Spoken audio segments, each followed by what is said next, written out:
Okay, you need to make sure you've printed this out so you can be working on this. The top part of this handout is kind of some review notes. It gives you the difference between the effective tax rate and the nominal tax rate. It also gives you the formula at the top. You're going to take the tax that you pay divided by your income, and that's going to give you your effective tax rate. So that's once again why when sales tax, why it looks like everyone's paying 7%, everyone's not paying 7% of their income towards the tax. So we have to figure out, once we figure out how much the dollar amount is that you paid in that tax, then we have to calculate how much of your income that is, and that will give us your effective tax rate. It also reviews the definition of a progressive, proportional, and regressive tax. So you can read those. You've got notes on that. This is just kind of going over the math for that. So number one down here, a tax where each person pays 3% regardless of their income. That's going to be a proportional tax. So it doesn't matter if you make $1 million, $10,000, everyone is going to pay that 3%. And like I said before, that's kind of like the Indiana state income tax. Regardless of your income, everyone is going to pay, it's around 7% of your income that's going to go towards the Indiana state tax. Number two, a tax levied at 1% on the first 1,000, 2% on the next 1,000, and 3% on the next. What you're seeing here is as your income goes up, the percentage starts to increase. So that is a progressive tax. As you progressively make more money, the percentage progressively goes up. And then the last one, a tax that's levied 15% on the first 1,000, 12% on the next 1,000, and then 10% on the last 1,000. What you're seeing here is the more you make, the lower the percentage is. So this is a regressive tax.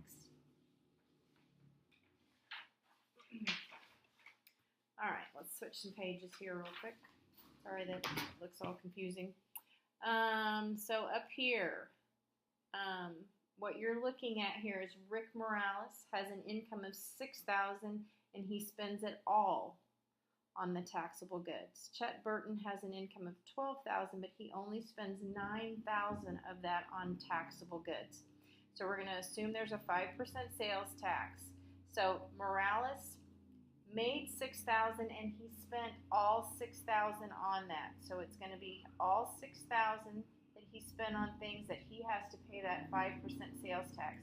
So he spent $300 in tax. And when we do the math for that, you're going to take the tax and you're dividing that by the income, which is going to be 5%. So what you notice is when you spend all of it on something that you have to pay tax, it's going to be the tax. But Burton, Mr. Burton, only paid $9,000 on taxable items. So he bought $9,000 worth of stuff that he had to pay a 5% sales tax on. So he paid $450 in tax. So to calculate his percentage, we're going to take the tax. Now we have to divide it by his income, which is $12,000. So his tax is 3.75. So we can conclude that the sales tax is regressive because you notice the person who made more, they paid the same exact percentage on that, but because we are taking it on based on their income, the person who made more is actually paying less of their income towards that particular tax. And so it says since sales tax has the same nominal 5% rate, why is it regressive? Because if you and I went and bought the same exact things, let's say we went and got gas. You and I put $25 or let's say $30 in our gas tank. You pay tax, I pay tax. Because I have a much higher income than what you do, the percentage of my income going towards that tax is going to be less, or excuse me, yes, less than what you are paying. You're paying a higher percentage of your income just because you make less money than I do.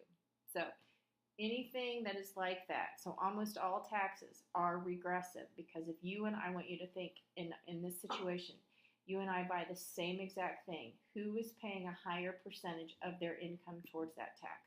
it's going to be you because your income is less than what my income is.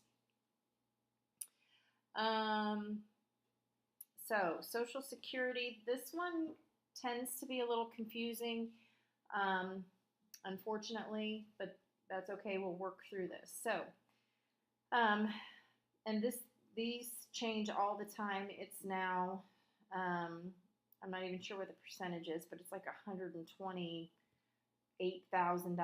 that the cap is now. So anything over the cap, and I'm going to use different numbers, so just make sure that you're paying attention to the numbers that I'm using in the question. So for this one, what it's saying is you're going to pay 12% on the first $93,500 you make, and then after that, you don't have to pay it anymore. So up to this point, it's progressive because everyone pays 12% on that. But then after that, people who make over that don't pay it at all. So then it becomes regressive, and we're going to look at that as we do this math here. So anything under this amount, your answer is going to be 12%. And we can do the math. $50,000 times 0.2, which is 12%, is going to be $6,000 in tax. If we divide that by your income, it's going to end up being 12%. And the same thing here. The cap is $93,000. It's going to be 12%. Any number that I give you that is below this, if we do the math, it's going to come out 12% every single time. 93,500 times 12% is 11,220. And if we divide that by 93,500, it's going to come out to 12%. So the only time that you really have to do any math is when it's over whatever that cap is that I give you. And so we have just calculated the top number because you are going to pay 12% of the first $93,500, which is that. So I'm going to put that number, 11,000 is the max that you're ever going to pay in 1 year. So after you've reached that, that is your top number. Then you're just going to plug in your bottom number. So 11,220 divided by your income. So your effective tax rate for that is going to be 5.61%. And once again, higher income percentage goes down. What we're looking at here is $645,000. We're going to pay on the first $93,500, so that's $11,220 we pay in the tax divided by $645,000. That's going to give us 1.73%. So what you're seeing is it is proportional. Sorry about that. It is proportional up until you reach this point.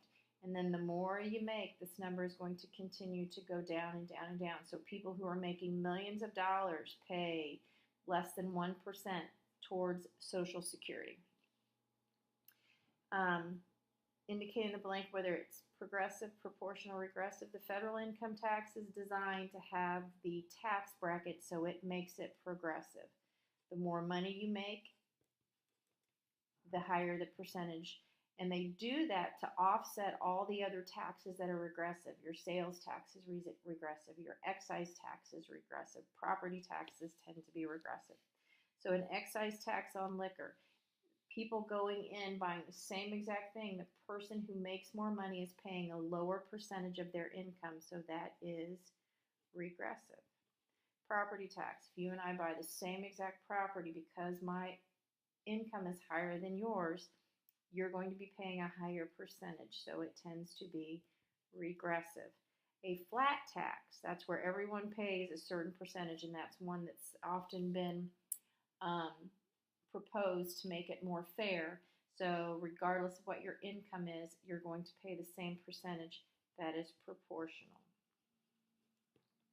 And then finally, the last question is for you to decide. What do you think is fair? So the one that I don't have on here is Social Security. And once again, up until this cap, it is proportional. Then after that, it becomes regressive. So they tend to say that Social Security is a regressive tax, but it actually can be both depending on where you fall in that income level. So federal income tax is designed to be progressive because of all of the other regressive. So at that point, you have progressive and regressive, and they're hoping that it ends up that everybody is somewhere close to the same in the amount of, or the percentage that they're paying out of their income by taking the regressive and the progressive. Hopefully, nobody's paying a huge percentage and no one's paying a very, very small percentage. It's hopefully going to end up equaling out. I'm not sure it does, but that's the goal.